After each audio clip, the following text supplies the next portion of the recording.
তরলীকৃত প্রাকৃতিক gas LMG সরবরাহ কমে যাওয়ায় প্রায় 2 সপ্তাহ ধরে রাজধানী সহ সারা দেশে তীব্র গ্যাস সংকট চলছে। চরম ভোগান্তিতে রয়েছেন সিএনজি চালিত যানবাহনের চালক, শিল্প উদ্যোক্তা এবং নগরবাসী।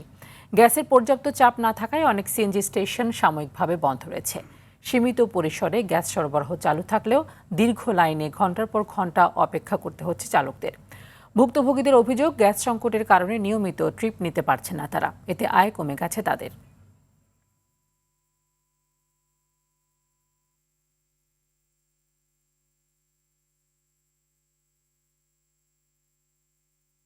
থেকে 200-250 টাকার, এখন 50 টাকা, কোনো পাম্পে 100 টাকার। এই যে সিরিয়াল দিছি, গ্যাস নাই। আমরা তো গ্যাসের অভাবে গাড়ি চালাইতে পারি না। এই যে পাম্পে যামু এবং 60 টাকার বা 70 টাকার গ্যাস ঢুকবো। গ্যাসের তো সংকট আছে ভাই, গ্যাসের সংকটের মতো গাড়িগুলি চালাতে পারতেছি না।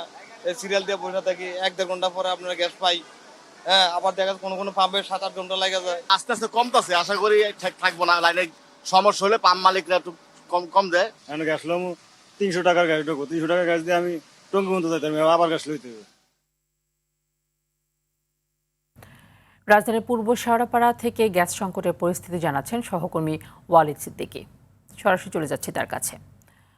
ওয়ালিদ, গ্যাসের যে সংকট, এই সংকটের কারণে বাসাবাড়ির যে ভোক্তারা তারা কি ধরনের সমস্যায় ভুগছেন, এবং আমরা জানি যে কিছু এলাকায় সীমিত পরিসরে গ্যাস সরবরাহ চালু হয়েছে, শেওড়াপাড়া এলাকায় কোথাও গ্যাস এসছে কিনা? ফারজানা, আমি রাজধানীর পূর্ব শেওড়াপাড়ায় অবস্থান করছি। সকাল থেকে আমি রাজধানীর কয়েকটি এলাকায় গিয়েছি, প্রত্যেকটি এলাকায় একই অবস্থা, সকাল থেকে কোনো গ্যাস নেই।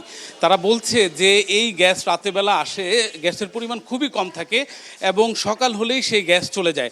এই যে আপনি দেখতে পাচ্ছেন যে এখানে একজন গৃহিণী বারবার চেষ্টা করছেন চুলা জ্বালানোর, কিন্তু সে পারছে না।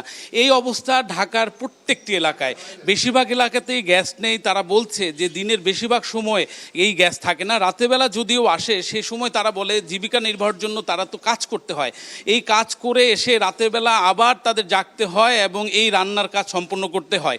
অনেকেই বলছে যে আমাদের অনেক পরিবারের পক্ষে সিলিন্ডার কেনার মতো সক্ষমতা নেই। তারা বলছে যে এই যে সিলিন্ডার কেনা তাদের জন্য ব্যয়ের ভার আরও বাড়িয়ে দিয়েছে।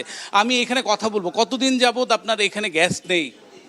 আমাদের এখানে যাবত 15 দিন ধরে গ্যাস নাই। দিনের বেলা, রাত্রেবেলা যাও আসে, একটু আসে, এটাতে আমাদের রান্না হয় না। আমি স্থানীয় একজন লোকের সাথে কথা বলবো। আপনি কতদিন যাবত গ্যাস পাচ্ছেন না এবং আপনাদের এই গ্যাস সংকটটা কতদিন যাবত তীব্রতর হয়েছে?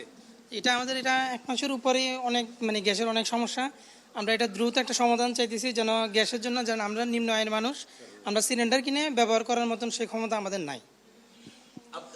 আপনার এখানে কতদিন যাবত গ্যাস নেই? গ্যাস সংকটটা এই এলাকায় দীর্ঘদিনের।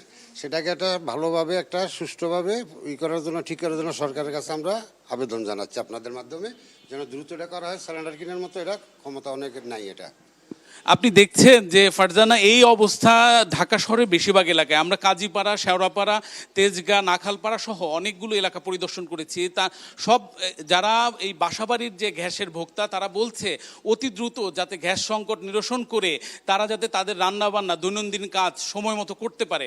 ফারজানা, এই ছিল সর্বশেষ আমার কাছে। ধন্যবাদ আপনাকে।